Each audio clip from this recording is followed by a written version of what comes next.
ದಿನಗಳು ಕಳೆದರೂ ತಿಂಗಳುಗಳು ಕಳೆದರೂ ರಾಮಶಾಸ್ತ್ರಿಯ ಧ್ವನಿ ವಾಪಸ್ ಬರಲೇ ಇಲ್ಲ.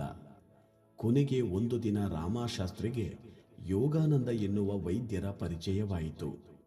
ಅವರು ರಾಮಶಾಸ್ತ್ರಿಗೆ ಒಂದು ಸಲಹೆ ನೀಡಿದರು. ಈ ಕೂಡಲೇ ಮಂತ್ರಾಲಯಕ್ಕೆ ಹೋಗಿ ರಾಘವೇಂದ್ರ ಸ್ವಾಮಿಗಳ ಸೇವೆ ಮಾಡು, ಆಗ ಮಾತ್ರ ನಿನ್ನ ಸಮಸ್ಯೆ ಪರಿಹಾರ ಆಗುತ್ತದೆ ಎಂದು ಹೇಳಿದರು.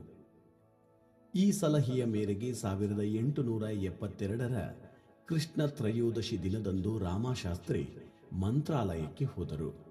ತುಂಗಭದ್ರಾ ನದಿಯಲ್ಲಿ ಪುಣ್ಯ ಸ್ನಾನ ಮಾಡಿ ರಾಯರ ಸೇವೆ ಶುರು ಮಾಡಿದರು. ರಾಮಶಾಸ್ತ್ರಿ ಅವರಲ್ಲಿ ಎಷ್ಟರ ಮಟ್ಟಿಗೆ ಭಕ್ತಿ ಮೂಡಿತು ಎಂದರೆ, ಗುರುರಾಯರಿಗೆ ಸೇವೆ ಶುರು ಮಾಡಿದ ನಂತರ 1 ವಾರಗಳವರೆಗೂ ದಿನಕ್ಕೆ 1 ಹೊತ್ತು ಮಾತ್ರ ಊಟ ಮಾಡುತ್ತಿದ್ದರು. ಅಲ್ಲಿದ್ದ ನಂಬಿಕೆ ಏನು ಎಂದರೆ, ರಾಯರು ಸೇವೆ ಮಾಡುವ ಭಕ್ತರ ಕನಸಿನಲ್ಲಿ ಬಂದು